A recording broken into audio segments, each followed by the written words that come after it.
Welcome to Oilersnation Radio, episode 93, with Bag Milk and Liam and Rick and Tyler and Dan, presented by our friends at Oodle Noodle.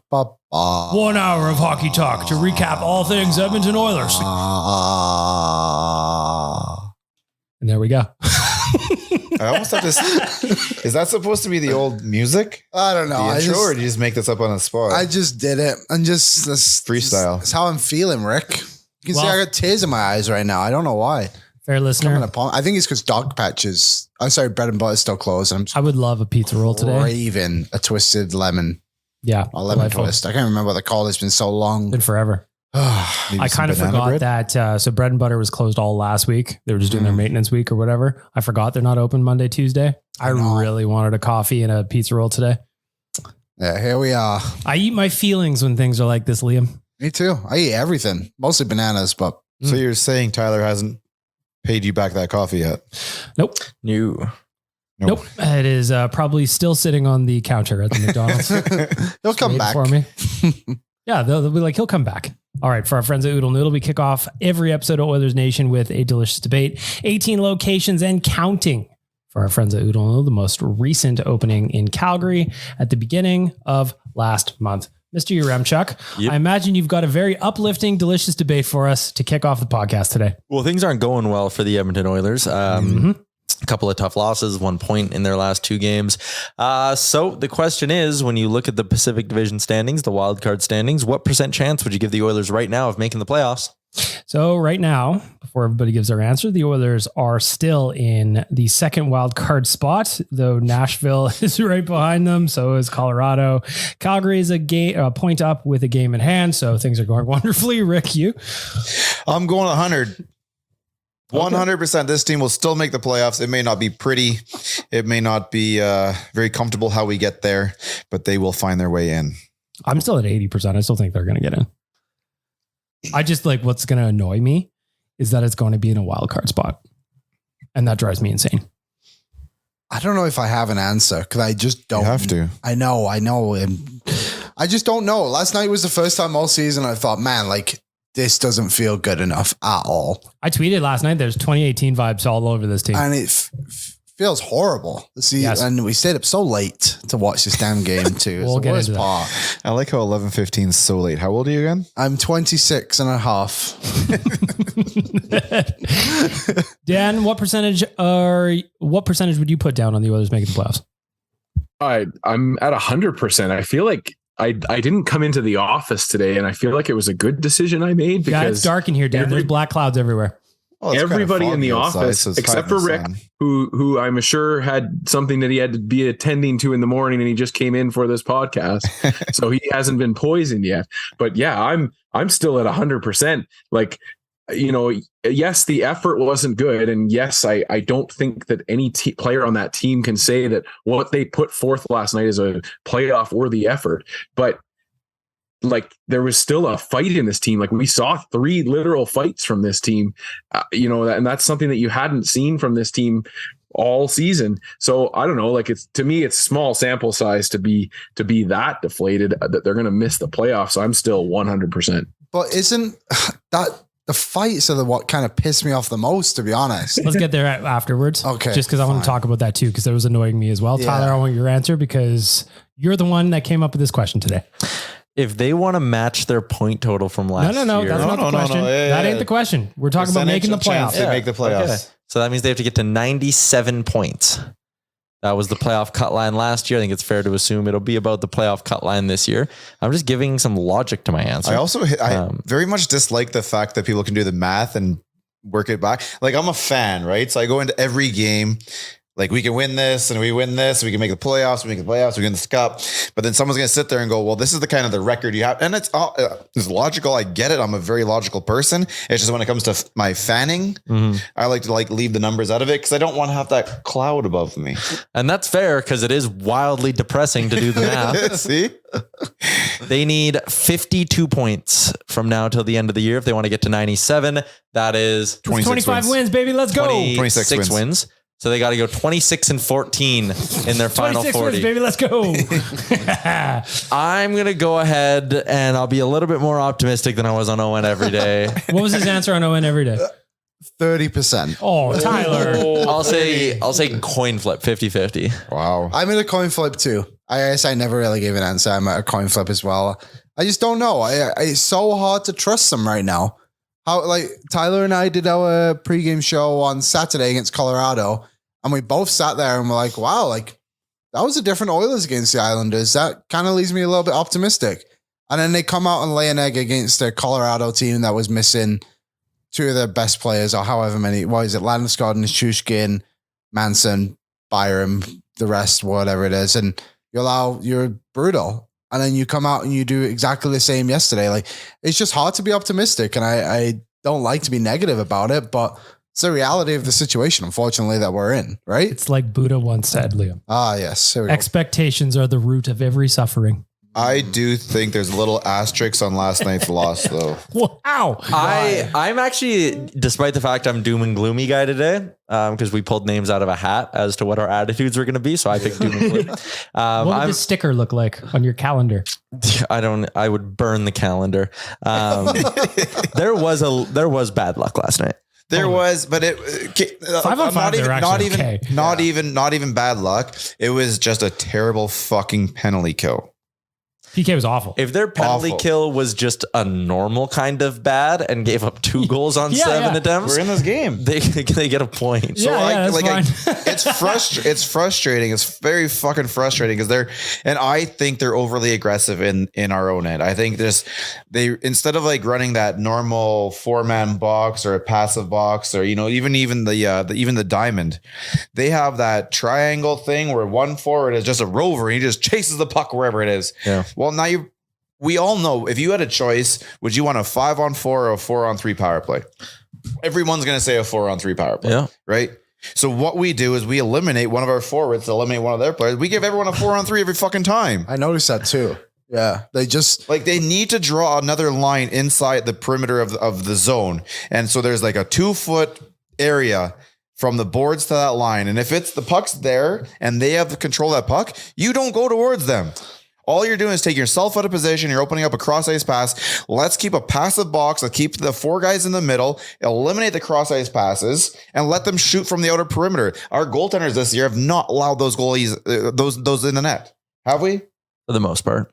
Yeah, like we're not having those little flutter shots that kind of got by Mikko or sometimes got by Smitty. Our goalie's been pretty fucking solid when you keep the shots to the outside. Keep the fucking shots to the outside. Simple. This was a couple of years ago on the podcast. You saying, would you rather have a 5-on-4 or 4-on-3? Did we not have some big fight about something like that? That was on Real Life, though. Oh, was it real? Yeah, the answer is 4-on-3. Yeah, okay, never mind. The answer is 4-on-3. Over a 5-on-3 or over a 5-on-4? And a 5-on-3. Well, no, not 4-on-3 over a 5-on-3. Yes, because the only reason I say that is because it eliminates one extra pass. Like you don't have as many options offensively, so you don't create that extra pass. You can overpass on a 5-on-3, where on a 4-on-3 you're gonna end up shooting a little more. So team, I know it sounds weird. It sounds weird, but when you have that 5-on-3, you're almost looking for the perfect play, whereas the 4-on-3 you're a little more going for the throat, and there's a lot more space out there. So I'd rather have a 4-on-3, to tell you the honest truth. What are you thinking, Tyler? Let it out. With that logic, teams should be pulling their goalies and not throwing out an extra attacker. Just like, hey, we're yanking them. Get that sense of urgency. We don't need that extra. It's just we don't need that extra option. Like nothing else. Just a 4-on-3 power. If you had an option 5-on-3 or 4-on-3, I'm going to take a 4-on-3, especially with this team. Yeah, maybe with this team. There's just too many times you get the puck down low and they give like back and forth, and you don't see that on a 4-on-3. You see it more go for the throat. Where on the 5-on-3, I find to be more passive. My problem with the 5-on the Oilers power play is it's very one punch heavy. It's a great punch. Don't get me wrong. That seam pass to Draisaitl, once it connects, it's you got to give them credit. They are bringing in some new things. They are going down the Nuge side, Nuge down to Hyman into the middle there to Leon, like between the hash marks in the middle. But he just missed last night. How many, the Tyson Barrie shots from the top of the slot, though, they barely ever get to the net. Yeah, that's I get it to clear some space, but man, last night was one of those ones where on paper, The Kings had a brutal PK. And it's just like, oh, the Oilers should have this no problem. And then it just did not happen that way. But I still think they're a little or mentally or emotionally fragile where they're the PK was killing us and these guys, they get deflated. Tyler, you mentioned something interesting on the PK before we started recording. You'd like a couple of adjustments on who is out there. Yeah, I'm kind of getting the sense that maybe the McDavid thing isn't working that well anymore. And I don't know. You can call me old school. I like having dogs out there on the PK. I want guys who are going to be sliding in front of shit. I want guys who they get the puck and you know what they're thinking? I'm firing that sucker down the ice. Throwing McDavid out there for the last 25 seconds, sure, I think could be interesting because it's also a matchup opportunity to get him out there against the team's second unit. Like that's not terrible. Then the PK is over back to 5-on-5. But last night in the game, and I'm going to pull up the exact numbers to make sure hit the mute button for what. Yeah. Before he's about to say what he says here. Yeah. There's this is not earmuffs if you're, this is not going to be a pretty comment. Yeah. While the Oilers sensitive content coming. Yes. While the Oilers were shorthanded yesterday, Kyler Yamamoto was on the ice for 1 minute and 24 seconds. McDavid was on the ice for 1 minute 58. And the Oilers gave up 3 goals. Is that bad? So for every, again, I'm not that good at math, but for like every 28 seconds, that's actually the correct math. For every 28 seconds, Kyler Yamamoto was on the ice shorthanded, the Kings scored. Okay, I'm going to say I go back to thinking this is just the system. Like they're running around. Stop running around. Hold your spot in the middle. Let them pass around the perimeter. Go for it. Tight diamond. Yes, diamond, box, whatever you want. Just stop fucking chasing. Yeah. That Yamamoto McDavid duo specifically was on the ice for 3 shorthanded goals or 3 power play goals against. I just look at that and I go, you got guys like Nuge and Janmark, and we talk about giving players who aren't the big guns, and this doesn't apply to Nuge, more to Janmark, but players who aren't the big guns, some meaningful minutes. Mm-hmm. And maybe you just need some more guys who their sole job or one of their bigger responsibilities is, hey, you're going to take some pride in being on the PK. Derek Ryan. One thing I find amazing is like a guy like who's responsible defensively, and yes, Puljujärvi doesn't get a sniff on the PK. Yeah, I don't really get that either, to be fair. I don't think they trust him on the positional play without the puck. I do like what he does without the puck in terms of battling for it, forechecking and all that. Therefore, I think that it would be a pretty good idea. I was saying this a couple months ago. I just don't think the team really trusts him on the whole positional play. I just personally wouldn't look at him as like a creative enough player to be on a power play. You don't have to be creative. The power play is so defensive and so the penalty kill? The penalty kill is so defensive and not really creative, just kind of like stand in your spot type of thing that I thought he'd be good, but hurts. That's what I know, Liam. Yep. Couple of sad bananas for you last night, I've heard. Yeah, Connor Halley found out what the bananas are all about. He's very confused on after hours, but after dark. He'll catch on. Yeah, but I explained it to him and he just laughed. He also got memed yesterday, which was big. Oh, nice. Yeah, so yeah, I don't know. I don't have anything else to add. What do we got next? To quote my good friend Lowtide, the penalty kill can go to hell. And that is very accurate today because the penalty kill can go to hell. Jay Woodcroft after the game, and Bruce Kurlock was on ON every day and brought this up. Like Woody said, how many times are you going to get scored on 4 times shorthanded and then go 0 for 6 with this power play? Like he chalked it up to like a meh, shit happens. But my problem is there's been too many of meh, shit happens kind of things over the last month. Like I don't expect Woody to really say anything else in public. He's got to be fucking frustrated though. Yeah, he's got to be. Because like last night on the B-cast, it was spicy. And like just the get rid of Woodcrofts were out in droves last night. Are people dumb? You can't fire your coach. Yeah, a little bit. Yes, they are. I know. But like you look at the last night, the special teams were a complete disaster. 4 for 7 on the power play for the Kings. 0 for 6 for the Oilers. Like that doesn't happen. So I guess to Woody's point, like I get it. What are you looking at over there? But at this point, I was actually looking at. So the Oilers have allowed 4 goals on the power play penalty kill already this season. This is the second time. It was against Washington.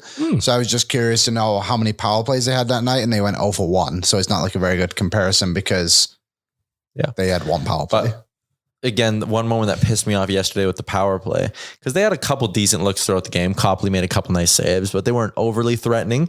And 0 for 6, that Yamamoto goal was like as the guy stepped on the ice. So that's kind of a power play goal which needs to be factored into the conversation. But that last power play they had, 4 minutes, 30 seconds to go. They get a 2-minute power play. Such a bummer. They don't 5-3 game, right? Yeah. Yeah. Like the Kings didn't let them into the zone. And it's like, okay, again, I'm fine with us sitting here on the nights when the power play goes 3 for 4 or scores twice and they win by a goal and being like, hey, having an elite power play, like that's nothing wrong with that. Power play can win you games. Mm-hmm. But then I think it's almost extra damning when the power play does that and kind of in a way, not directly costs you a game, but like doesn't help you. That's a strength of this team. If you're going to be average or below at 5-on-5, that is average the strength. Like that is the thing. If you're going to be average or below at 5-on-5 with your offense, if you're going to be average or below in your own end and your blue line, the thing that separates this team from other average teams and was supposed to push them past the group of average teams is the high end skill, and the power play can kill you, can kill the opposition every night. Can you pull up how many shots on the power play they got last night? Because I can't be many. When the Oilers had the power play, they had 8 shots over 11 minutes of power play time. It's not great. No, under a shot a minute. Shot attempts 16. Corsi 4. So some blocks in there, some missed nets. Yeah, it actually says the Kings blocked 7 shots. Did you see that stat they brought up on which to me just kind of defines the Oilers in a way this season? But the Kings were like top 5, I think they said, in block shots or something like that, and the Oilers were 31st. Like it's a small stat, but it says a lot. That's one of those things where it's like commitment to the game. Yeah, and you never had to tell Chris Russell to jump in front of a puck. No, and that's a big indication why your penalty kill sucks. I would also say the same thing about the fights that we're going to get to in a second. Yeah. But first, I want to hear from you. Oodle Noodle Delicious Debate. How confident are you that the Oilers are going to make the playoffs? Hit us up, ON Radio Podcast on Twitter and Instagram. Let's just go into the fights. Dan mentioned it. Leon mentioned it. Last night, there was 3 scraps for the Oilers. There was Yessa, there was Zach Hyman, and there was Klim Kostin. Here's my problem with it. I'm not a guy who necessarily likes the staged fights off the draw, but I like watching guys defend themselves in moments like that. My problem was that it didn't really come about until they were down by 3. Yeah. And a lot of that was also instigated, like the first fight, the Jesse Puljujarvi fight, was instigated by Philip Deneau, who Jesse laid out whoever that was. Arvidsson, I think. Deneau jumped in immediately. Flip side, that doesn't happen. No. Are you not supposed to get a 10-minute misconduct with a instigator? Yeah, I thought that's what they were talking about. That 2-5 and how about an instigator in general? He didn't get one. He got roughing. Not roughing. Yeah. Not an instigator. They didn't give him an instigator. Oh, okay. Well, then that's I have a fucking huge issue with that. Dan, what's your take on this? Because you're the expert. Well, Jesse got an interference penalty. My thing is, in Bag Milk, I hear what you're saying, especially with the Jesse fight. But Jesse initiated that by starting it with some physicality. Was it over the line? Absolutely. It was an interference penalty, and the referee was going to call it as such. But I like that that's the kind of team toughness and the team pestiness. I don't know how else to say it. You don't have it necessarily on the scoreboard that night, but you're going after the Vegas Golden Knights. You're going after the Los Angeles Kings hard. And I don't know, like I hear what you're saying, and I understand that, too little, too late, but at least it's something. And it was a certain element of toughness, especially with the Hyman one. The Hyman fight was a response to the Byfield hit earlier in the game by Hyman. And you give Hyman a ton of credit there because he doesn't have to take that fight, but he goes out and does it. And again, to me, it just comes back to this team toughness that we need to have, and this team toughness we can have going forward. That yes, those fights, they lost them. Jesse got pumped by Deneau, and you could say that Lemieux beat up on Kostin a bit, but I might go there, a draw there, but at the end of the day, that's 3 fights for the Oilers. And it just kind of, I don't know. I feel like this is one of those games where it galvanizes a team and gets them going again. I hope so. It's my problem with it, Dan, and you're right, but my problem with it is it shouldn't take being down by 3 goals to start playing with a little physicality. Of course. But there's a lot of negatives in this whole season that's making this to be worse. I think that's kind of my argument for it too. Is it's not like the Oilers are in a bad run. The Oilers have just not been good all season. They've been extremely inconsistent, consistently inconsistent, as I like to say.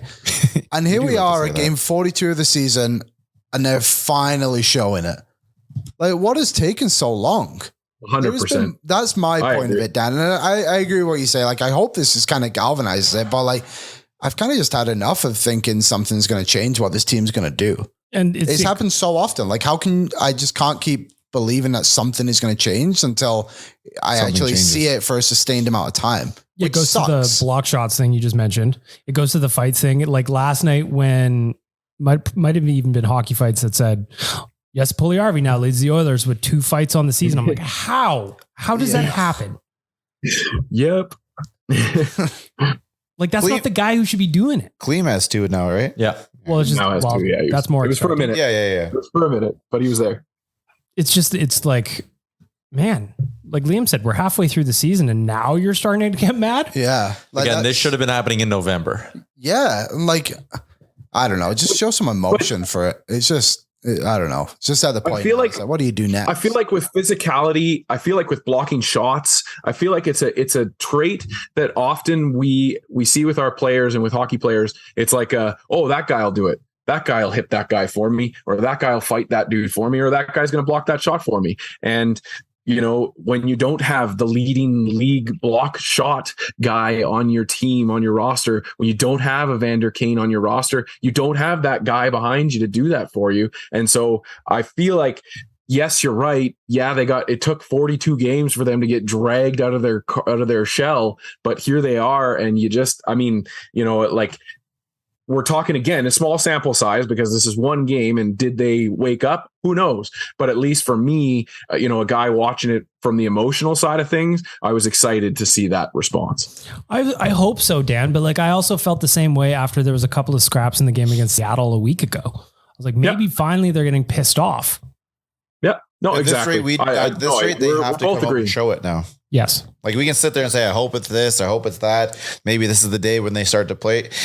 Now it's on them to come on. And I said this after the Islander game. Like I didn't get too excited about the way they played the Islanders because I'd done this already this year and they had to come out and do it 3 or 4 times in a row. And well, they haven't again. Very frustrating. Dan, where are the Oilers on the fights leaderboards? Like where are we at here? Well, that's a great question. Off the top of my head, we're low.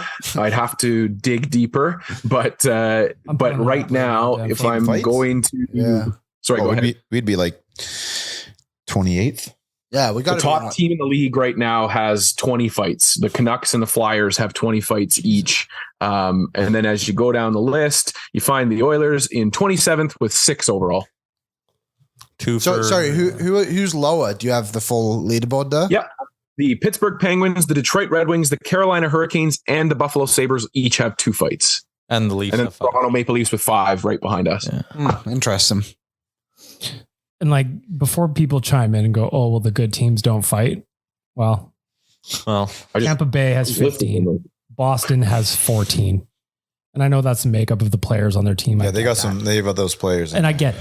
But at the same point, there's instances where we talked about Niemelainen earlier in the season. Like there's instances where a fight was probably worthy of what happened on the ice and nobody did it. I want to see more of the fights when we're down 5-2, not up 5-2, like the Niemelainen one. Yeah, that's fine. But I agree with everyone's saying here is that they need some more emotion. They need some more of those Puljujarvi type hits where you just kind of run a dude over. And if it means you got to drop him. But like even Connor went and steamrolled guys twice in the third. And it's like, even Draisaitl, they go play physical and everyone feeds off it. And it's like, okay, do it in the first, man. Like, but I don't think they're actually feeding off it. Like they're doing it. Yeah. You do see it from them, but I don't see like the team, getting all jacked up about it when they should be. But I think if it happened early in the game, it would drag the team into the fight a little bit. Wasn't Leon's fucking big hit early in the first period, or at least in the first period? He leveled a dude over on the left side.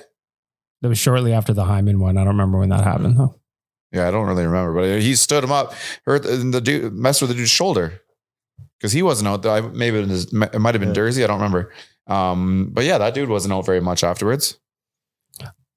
The point is, They can't wait until they're down to play pissed off. Mm-hmm. This is supposed to be a team with Stanley Cup aspirations, and whether or not it's a fight or throwing the body, at least finishing a check, that should be the goal. That should be the standard. Look angry, get in a scrum, do something. Do you know, there was actually a point in the game last night that it's something I haven't heard many people talk about, and maybe I'm wrong on this, but did you guys notice it was in the third period when for some reason Drew Doughty was like net front and he was like kind of tucked over and you could clearly see him like saying something to Campbell, and the only thing that happened was like a slight push by Nurse. And it's like, this guy is like, that's what he does. That's his game. thing. And he's trying to get in your goalie's head right now. And you're just going to like give him a little shove away. And he like kept doing it. And it's just like, no, do something about it. I'd have to see that because I don't know. You can't really do too much. You can't put yourself shorthanded. But I do agree with you. But at that point, they're losing. Fuck them. Yeah, dude. I'm telling you, like I'm fucked. Dealing with that guy. Head down to the other end of the net, other end of the ice, and go do something. Yeah. When they go after when they stick out their knee on Connor, sure, react to that. But go find their fucking Connor and go do something. Yeah. My standard is still Robert Bortuzzo getting pushed into by a Lightning player into Vasilevsky, and then 4 Lightning jumped on him. That's my standard. That's situational though, and it's still a bit different. But I agree with you. There needs to be. If it happens again today, though, the Lightning are jumping on whoever does it again. That's just in their game. They're playing for each other. And I think the thing with to not go back too far, but like the Niemelainen thing, which we've discussed on this show, if you fight in that moment and whatever happens, I think it brings a togetherness of your team, does it not? Like you kind of see that, like, and like you see him fight, like that helps. And like, I don't know, like beating a dead drum with the fights, I guess, but like that's, you got to be together. And right now they're not together. And that's all for one, baby. And it's a very easy way to bring the team together. Yeah. An example from the Nation Network, Liam. All for one and one for all. We got to prove it this weekend. When we were in Winnipeg. I was going to say, are we going to prove it this weekend or what? When Jay was not allowed into our van cab. Yeah, this they only is ridiculous. Take 4 people in van cabs. They take the back seat out for wheelchairs, but they like all of them. Yeah.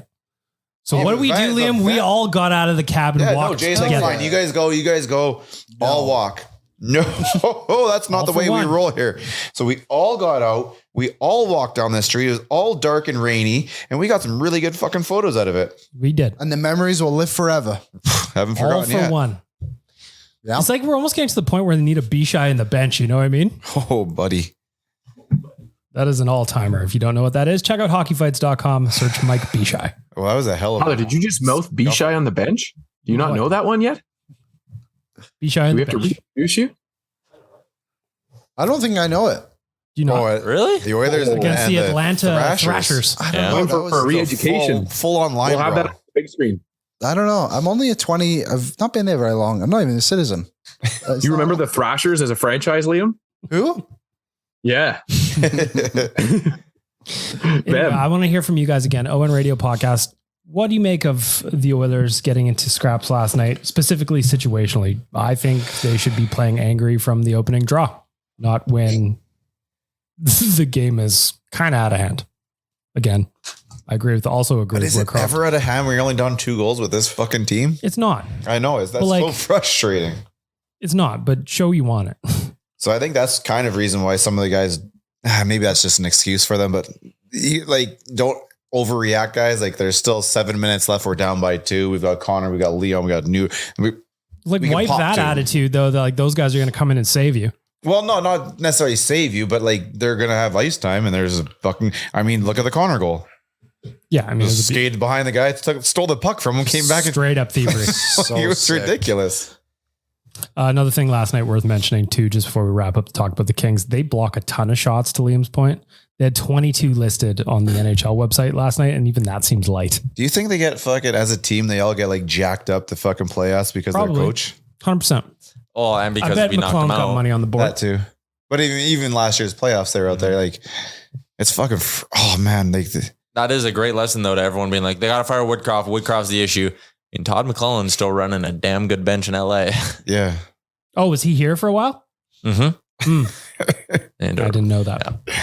I didn't know that was the thing. How's the vacation? How's the vacation beard on Tippett doing these days? But the point, he's living his best life. Right. He's probably like down in Arizona at his house having He's probably it's 2:00 p.m. Mountain. He's probably having a cocktail right now. Oh yeah, it's 4th or 5th of the day. Oh, those early ones don't count though. You can't count those. Breakfast? Come on. Nah. Basically just tomato soup's angrier cousin if you're having Anything before noon doesn't count. Caesar. Exactly. Just setting the tempo, setting the pace for the day. All right, we're going to move on a little bit. I want to give a shout out to our friends at Tourism Jasper. Of course, there's Jasper in January, running all month long. You can get those cheap lift tickets if you get the Marmot Pass. There's also the pond hockey tournament that is coming up the last weekend of January at the beautiful Jasper Park Lodge. Team Oilers Nation will be down there. Flames Nation will also be down there. So I've got my elbows going up real high. Maybe slip a butt end out 4 or 5 inches. You won't catch me. I'm good at this shit. I'll be slashing ankles. I'm out there. Anyway, you can join. You can submit a team to the Jasper Pond Hockey Tournament. Go to chehockey.com. chehockey.com. Tyler, you excited to play a little puck? Very excited. When you're out there skating in like the mountain air, you're breathing it in, looking around. Oh, I took nice photos of you last year too. Mm-hmm. You're welcome. I think one of them is still my header. No, it's not anymore, but it was my header photo on Twitter for a long time. Does the wineskin make the bench? Yeah, I think it's coming. That I don't think does it make the bench though? Is it like is it during the game? You had a good shift and you like a quick sip, maybe some water afterwards. Well, maybe we'll see. Yeah. Wineskin's coming to Jasper for sure. I dig it. Not coming to Vegas though. No, that's irresponsible. Unnecessary. You don't need to sneak booze around in Vegas. Vegas is not a wine city. Is it available there? They do sell it. Oh, okay, cool. Just wanted to make sure. Let's touch real quickly on Vegas before we move on to more sadness. All of us on this podcast will be heading down on Thursday afternoon. Tyler, let's run through a little bit of the programming schedule that you've set up for us while we're down there, because we've got a lot of shit going on. Yeah. So if you think that we're just bopping down to Vegas and we're disappearing on you, that is not the case. Quite literally the opposite for that. So we're going to get in on Thursday night. We're going to drop an emergency late night episode of the Real Life Podcast, which should be entertaining to say the least. So we'll have that for you on Thursday night. So you can listen to it then, or Friday morning, I suppose. Friday, 11 a.m.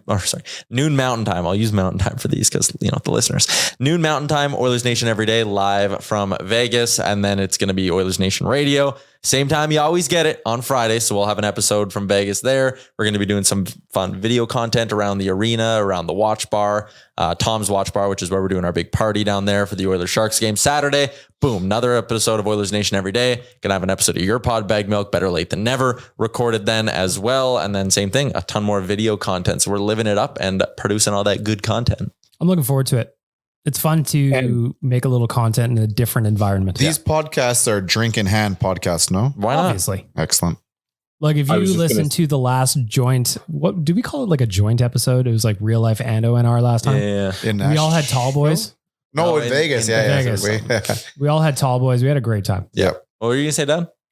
I was just going to say, if you are in Vegas and you're going parallel to our trip and you haven't heard yet, we will be at Tom's Watch Bar at New York to watch the San Jose game. So come join us. That's a Friday night. So if you're on a different trip? Yeah, if you're on a different trip, perhaps. Some other just random trip down to Vegas same time? Yeah, maybe. Maybe you're staying at the Cosmo. I don't know. Is that where that other... maybe, allegedly. There's other hotels as well. Is that where another trip maybe staying? I'm very excited to have some drinks and some memories with you, fine gentlemen. I'm excited to go to Fremont Street. I'm excited to dance. Is Crush playing? I think it's a different cover band this time. It is a cover band though. It's my cousin's cover band actually. Come on now. Yeah, he's the guitar player in the cover band on Fremont Street now. Oh, I dig. This is gonna be fun. Yeah, it'd be a good time. I'm just trying to make sure that he's actually in town while we're there. Kind of bops all over the place. We got to make sure Jay doesn't try and jump the railing and get on stage. Listen, if Barbie Girl comes on, Jay is uncontrollable. That is his jam. Get out of his way. You can do. There's really not. Nope. Wait till you see it, Liam. There's Trip J is a different guy. I love this version of him. Trip J comes out and he is a special animal. And if we see Barbie Girl, you're going to start to see the head bobbing and all of a sudden the hips wiggling. Come on. Come on, Bobby. Let's go potty. That's right. Yeah. Come on, Barbie. Let's pause for an ad. Ooh. That was seamless. Seamless. We hold our breath, listeners, during the entire ad break. That is true. It's like when you're driving under a bridge and you got to hold your breath. I don't remember what those rules are from when you were a kid. I thought it was when you're driving past a graveyard. Good. I thought it was a graveyard. I don't remember what they are. If you're going under a bridge or a tunnel, you got to hold the roof up. Railroad tracks. Yeah, I remember Okay, I remember that one. Something under a bridge. Lower your head, maybe? Water. Hold the roof up. What? Well, you got to, Water under the bridge. Like last night's game, Liam. No, water's crashing that bridge down after last night's game. All right. Well, we Still got in 3 his important... shoes, making his socks sweat, and he's all grumpy because of it. I'm going to start making myself some cement shoes if this doesn't turn around. Tomorrow we got Anaheim, San Jose Friday, Vegas Saturday. Obviously, we want to say win out. If you don't win the next 2, I don't even know what to say. Hit me.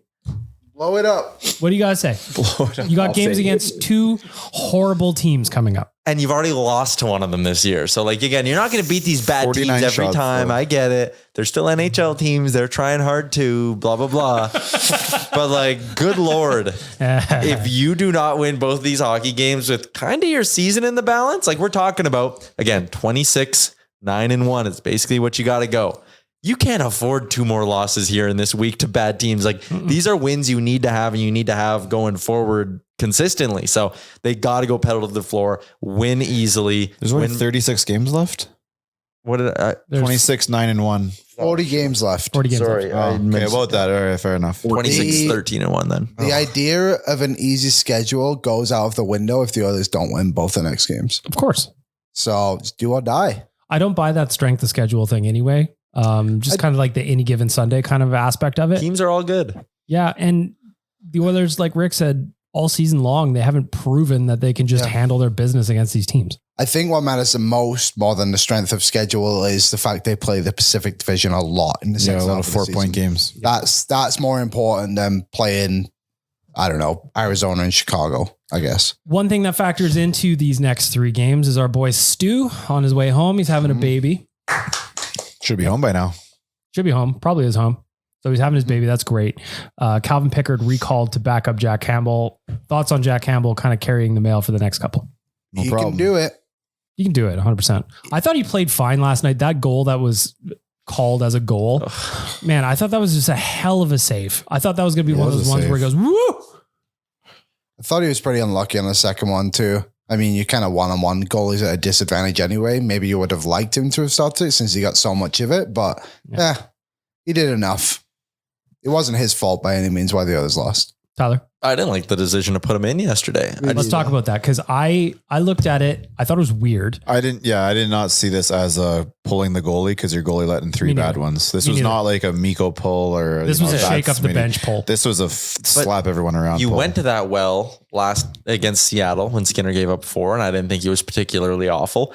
And you need Jack Campbell 2 nights in a row. Well, the next 2 like games. An extra half game on. He better be able to handle 2 games in a row. I don't know. I would have liked to see Stu ride that one out, send him off, and then boom, Campbell gets the next 2, and then you go back to Stu on Saturday. They would fly him back for Saturday, right? Yes, he'll be back. It's not going to be Calvin Pickard. Yeah. He'll be back for Vegas. What if Campbell just wins both games and plays well? Like, are you forced to play? Like, I see the Saturday. Got to put guys in position to succeed. Yeah. Yeah, but is coming, I don't know. It just seems, I guess they fly all the time, so that's a poor excuse, but like. And you know the PJ's coming out for this one. Oh, yeah. Like Skinner, he's going to go through a lot. Like, it's big. You think Daryl fires it up for him?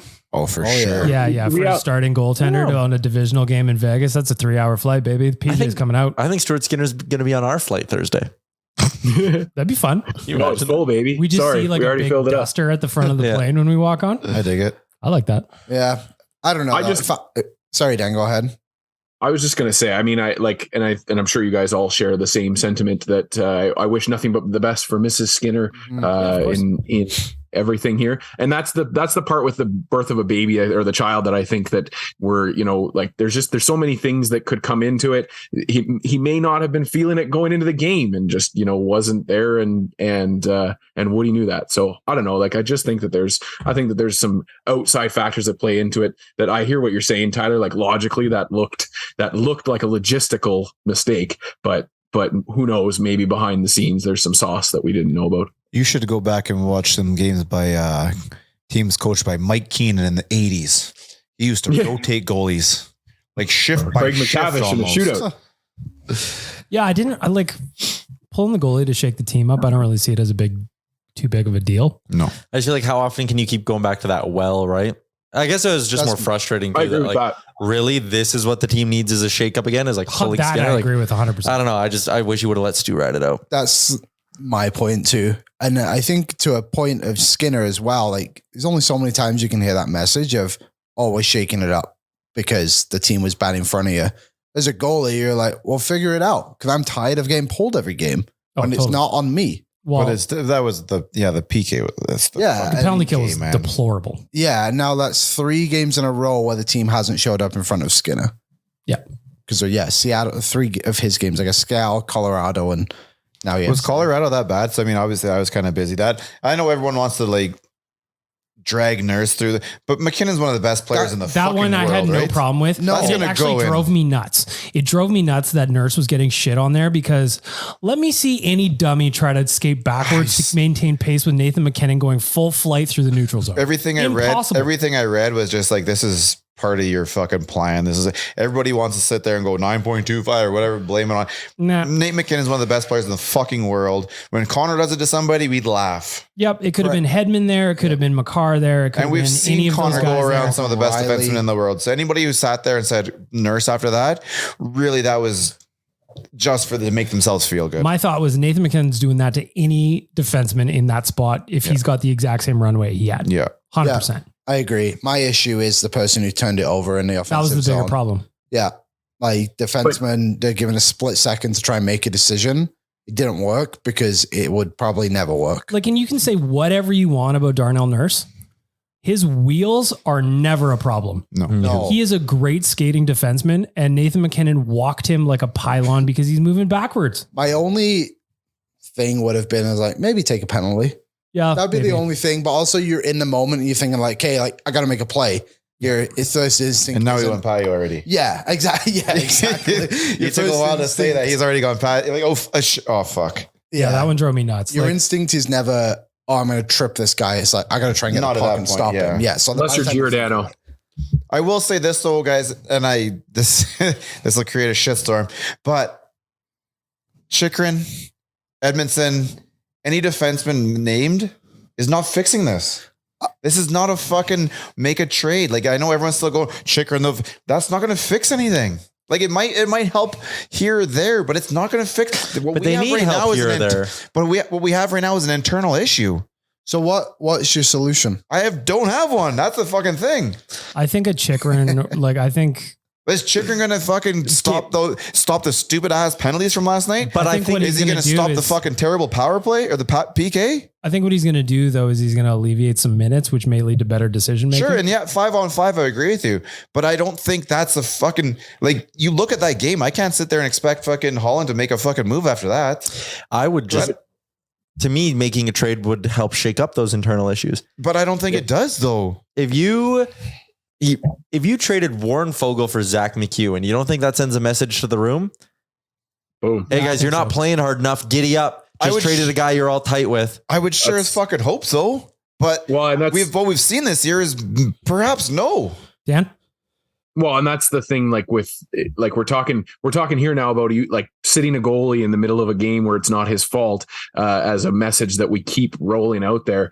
I don't mind the idea of like a Warren Fogle trade like Tyler just listed out there. I mean, obviously, the hockey fights angle there is also helping me, but I think that's just another bullet in the chamber. And sometimes it sucks because it's a business, but it shakes it up and it just says, you know what, you don't show results. You're going to have to go show them somewhere else because you're not good enough to be on this team anymore. That particular trade right there, I'm actually more behind than anything else, but that's because that's the type of player I think we've needed is somebody to play that that fourth line who's going to bring some of that fucking energy and just do what we thought Fogle was going to do. But what I'm saying is just that big trade, like the Chychrun or whatever, I think he'll make the team better, but I don't think he's going to fucking alleviate a lot of the issues we have right now. See, and I think it could almost galvanize the team. Like you sit there and you're like, holy shit, Ken Holland just traded 2 first-round picks to get us this guy. Like, let's go, boys. Let's get it back on track here. I think it could fire up the team a little bit. I just get it's now or never. Because if you screw up with a move like a Chychrun, fuck do they need that to be happen to just sit there and go, okay, now we can get going. Fogel's gone. Here comes, the next 2 firsts are gone. Oh shit! Now we got to take this. These guys were in the fucking conference finals last year. They need to be sit there and look in the mirror themselves right now. The whole dressing room go. None of us, well, okay, a couple of them are, but the majority of us aren't doing shit. We're not getting the job done out there. It's on us to go there and do it. But you can also. Sorry, Tyler. I'm looking at Warren Fogle. His last 5 games. I'd put him on waivers. I would too. He'd be on His waivers last tomorrow. 5 games, 10, 20, 30, 40, 50, about 60 total minutes, roughly, give or take my Yaremchuk math. He's got 3 shots in his last 5 games. Does he have any hits? Is that on there? He was zeros across the board last night. Doesn't listen now. Yeah. So like, again, BM, Wow. Yeah. you talked about the minutes there, like go over his last 5 games, add up the shifts. I would love to know the hits number, by the way, but like 15, 14, 14, 19, and 22. So I'm going to do the math here live on the air. 41, 55, 69, Nice. 79, 84 shifts, 84 shifts, 3 shots on goal. Thank you. 3 shots in 84 shifts, guys. Yeah, that's fair. There's no argument. At that you point, got healthy scratched Twice. last 2. twice. You'd think he'd be like, giddy up. We got our roll. How many hits does he have in the last 5, Liam? 5. How many hits last night? 0. 84 shifts with a healthy scratching sandwiched in there. And you can't even get shots. You can't even once every 5 shifts do something productive. What are we doing? Yep. So I have sorry. And I had a lot of optimism for that guy. You called him full goal. I was on the Fogle train. So here's my thing. And this is more of a question because I don't know what the answer is. Is there a worry that we're at the point now where the guys who are our trade pieces actually on the NHL team have no value? Yes.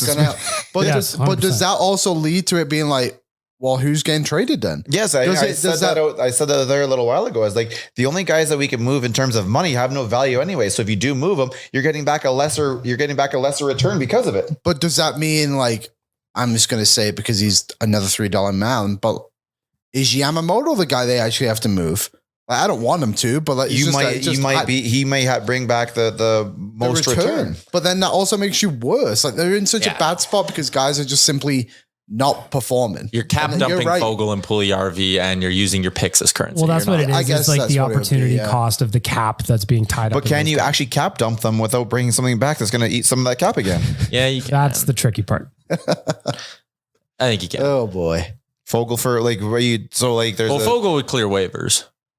okay, but that's only 1.1 million or whatever. Yeah. So like, but I'm saying, no value there. That's a guy who and Evander's going to eat some of that anyways when he comes back. Yeah. I just think Fogel's the guy who, when you're doing like a Chychrun deal or whatever you're doing a Domi deal, you say, like, hey, we're throwing in Warren Fogle. And the team's like, shit, okay, fine. You're giving us a 2nd rounder and we want it. We're taking Fogle. 2026 2nd rounder. Let's go. Is he UFA at the end of the year, right? No, he's got 1 more year. Oh boy. Oh boy, like Oh boy. Oh boy. But the cap goes up, so it's not going to be that big of a deal. Trade him to a rebuilding Yeah, team. listen, you're going to start selling. You got to bring their selling tactics. it's just like it's at the halfway point of the season. There's 2 things that if you had told me in August, I wouldn't have believed you. That the Oilers bleed this many goals, like they just could not improve defensively, and that the $3 million guys would be producing as little as they are. Yamo's starting to come around, to be fair.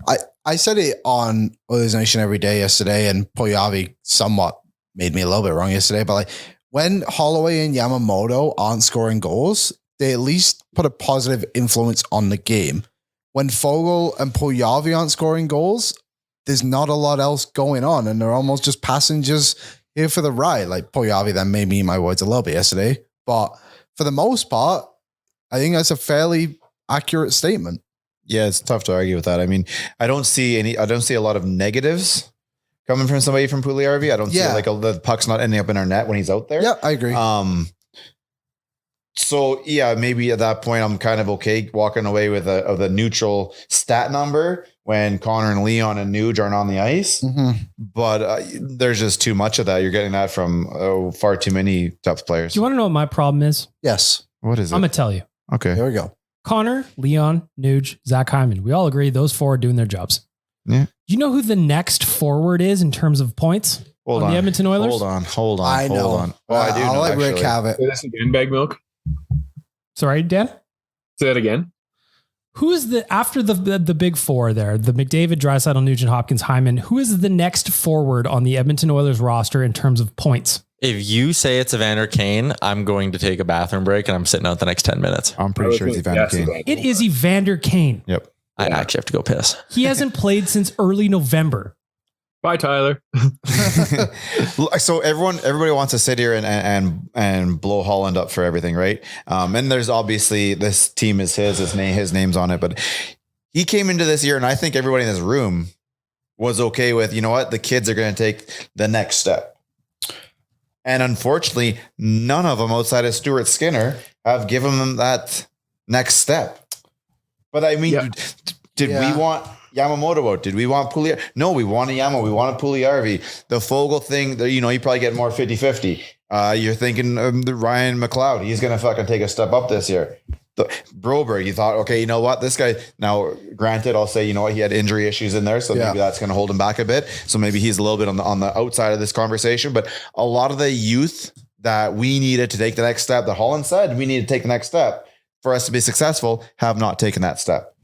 But they didn't, so that's Ken Holland's job to change that now. But when? But I just, first of all, we already know they don't really have any assets to move.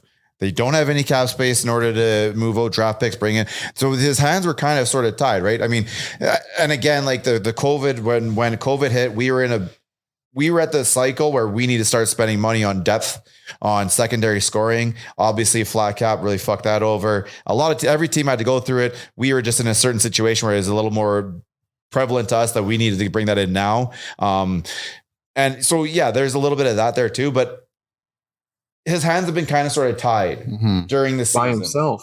Like, to see a guy who has played 14 games on the season, still fifth among forwards in scoring, is fucking outrageous. The Good LA for him though. I know it's depending on how you want to look at this, right? Like, damn, the rest of the team are, wow, is he good? The LA Kings had, going into last night, 6 players with double-digit goal totals. 2 on the first line, 2 on the second line, 2 on the third line. Goddamn, that's pretty good. I just can't believe this is what we're talking about when we've got our best player on the lineup is having a season that we haven't seen since Lemieux. Yeah, but it's an internal issue where when that team has Kane in the lineup, they all walk a little different. They all skate they all played it a little bit different. When he's not there, they kind of So is the plan then just to sit and wait for him and hope he can save the day like he did last week? But that's just it though. There's not a lot you can do. And there hasn't been a lot he can in the season with the way everything's been done. His hands are really fucking tied. And there's as much as everyone's like, oh, make this trade, make that trade. No one's out there fucking making that trade. If you're there's little things you can do. Yeah. So that McEwen Fogel one, I'm looking at that right away because I think that's the type of player that we could use over here. Make him dance, Ken. But that's not going to pop goals.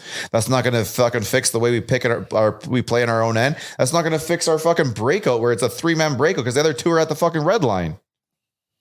Well, there's a lot of issues in this team where 1 trade or 2 trades is not necessarily going to fix it.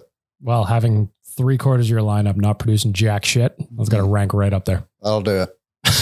Like you've got 12 forwards most nights and 4 of them are producing. It's like, what are we doing? But I will at least admit that going into this season, I expect this roster to be a lot better. I'm not going to sit here and say Ken Holland gave us a fucking terrible roster because I was behind it at the beginning of the season. And I still think that we've shot ourselves in the foot here more than anything else. We're not getting outskilled. We're not a lesser team than everybody else out there. We're doing this to ourselves. We are our biggest enemy this year. Tyler, as we head down to Vegas for our friends at AMA Travel, how do you sum up this conversation? I don't know, annoying, frustrating. You know how much fun this season would be? Like, if things would have gone to plan, we'd be having a great time. If you missed out on the trip to Vegas, you can still come with us to Toronto in March. Head out nationgear.ca, courtesy of our friends at AMA Travel. They put together a great trip for us. I recommend you come. Where are you staying? In Toronto? Where's the stay? The Royal Oak. Royal York. Oh, okay. Because do you see that? So just aside, there's the new Blue Jay coming in. Yeah. And he said they had the best chicken tenders. Yep. Tendies. Now we're talking. At his hotel. I don't remember which one it was, but it's definitely not the hotel you guys are staying at. We'll find them no matter what. And We'll I bet you the Royal Oak's got good chicken Like, I'm tendies too. telling you, man, this dude was like raving about the fingers. And well, this company is a big finger company. So Just for our friends real quick at Betway. How'd you guys do last night? Good. 2. Did you? What'd you have? I had 4 bets. Oilers money line. Get in, hit that one. Connor goal, Connor shot prop, Hyman shot prop. yeah, there you go. Bing, bing, bing. I had one of them. I was just looking. So my over 1.5 power play bets, the odds were just so bad last night that I was just like, well, I'm not going to do it. It was minus 180 or something like that. Oy, There's no They're point. on to you.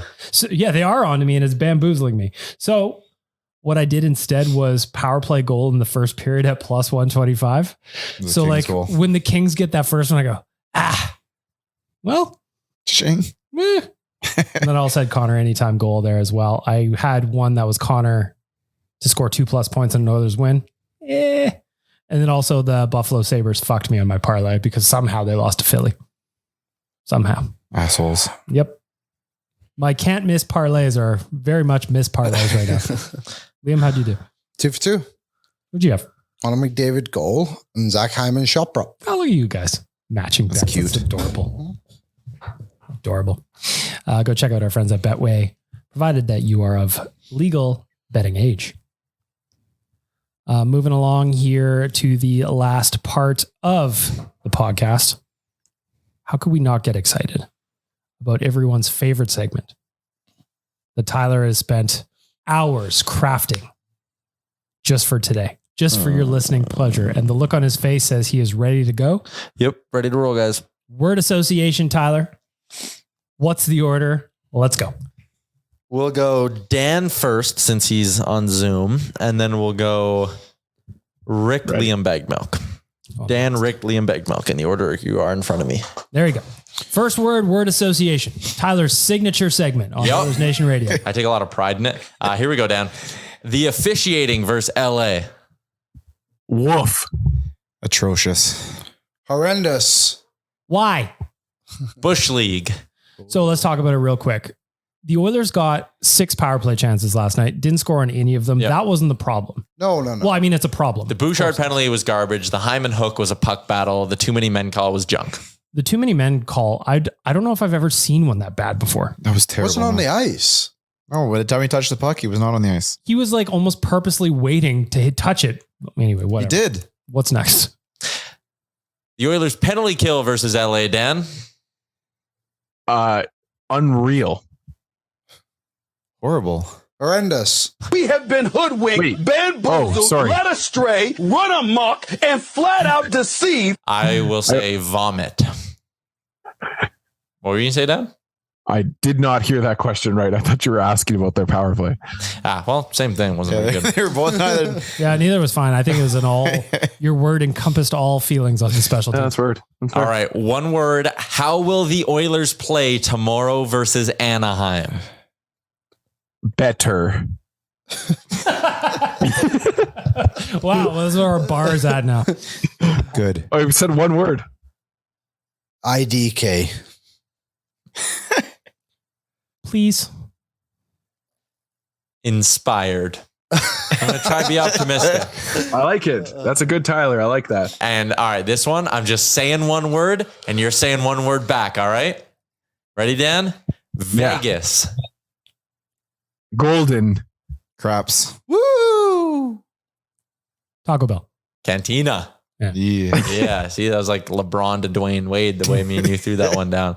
All right. There you go. It's word association. Great job, Tyler. Unrelated. You brought up basketball. Have you watched the 2-part Shaq documentary? No, is it good? 4 parts. So good. Is it 4? Yeah. Oh, that means I got 2 left. Yeah, it's 4 parts. Oh. Better than The Last Dance. No, I don't think so. But Shaq's cool as fuck, man. I just got a lot of time to watch him. Yeah. Oh, I thought it was only 2 parts. That means I got 2 left. Yeah. So they want coming out weekly or what? Oh, they're already done. But yeah, I've got all 4 in my PVR. I just haven't got to it yet. All right. PVR. Yeah, man. You don't have Crave? I do. I just like it was on. I still flipped through the channel guide. I saw it there, and through hit the red record button. And there was a time. Wow, I haven't used that for years. Serious? I don't have cable. Can't afford it. There was a time, Liam, when Shaq was playing up near 4 bills. Wow, 4 bills. Yeah, why's that? He's a big fella. He hated working out. He's like, I don't work out in the summer. Big man needs his rest. Me neither. Yep, me too. I bet you he's one of those guys who balloons up real quickly. Oh, fuck yeah. It was funny. Like I remember watching like George LaRock play, and he'd be playing at like 225 for the last game of the year. And 10 days later, he'd be like 268. Like, what the hell were you eating, man? We should try and get George's back on the podcast we should try and get fuck's going on. We should try and get Shaq on this podcast. Yeah, Shaq? why not? Agreed. Honestly. Yeah, 100%. Okay. Dan, can you slide into his DMs? Hey, Shaq. I'm going to give it a shot right now. Ask him if he's in Vegas this weekend. We can bring him on. Mm-hmm. Well, you can come to the room. The big Aristotle. The great Aloysius. Watch his work somehow. And now on the Oilersnation Radio, Shaq. Shaquille. Shaq PK goes 2 for 7 last night. He's a big hockey fan. Have you seen the commercial? Yeah. Shaq, we're at a printer. Hockey. Love it. Yeah, we're out of print. My favorite Shaq fact is the contract clause that he once had in his contract that said he couldn't drive his car on the highway because he drove too fast. So to beat that, he would drive in residential neighborhoods to the arena. All gas, no brakes, baby. First it gets icy to dull the pain, then it gets hot. What's your favorite Shaq ad? That one, the icy hot. They're goated. Absolute best. They're goated with the sauce. I love him. I like his printer ink ads. I wish that he would make more movies. I was always a big fan of Kazam and Steel when he was like a superhero. I liked him in Grown Ups 2. Yep. When he's the police officer. Yeah. And he's that guy's little brother. Do you have his rap album? No. Shaq Fu, the game? No, I'm not familiar with his work. You got some homework to do. So let's wrap it up. Liam's got some Shaq homework to do. I want to say thank you to Tourism, Jasper, AMA Travel, Betway, and of course, sign up for the Jasper Pond Hockey Tournament. You too can get scored on by Tyler Remchuk, self-proclaimed goal leader last year. Like Bono? Like Bono, isn't it? I was going to say they're coming. Are they putting music on our phones again? You two will be there. Don't hold me to that. Just like Drake will be in Toronto. Don't hold me to that. NationGear.ca if you want to come with us to Toronto. Shaq might be there. That is it. Oilers Nation Radio. Hit us up on radio podcast. Question of the day. How confident are you that the Oilers are going to make the playoffs? 100%. 80%. 50-50. Talk to me after Vegas. There we go. Banana.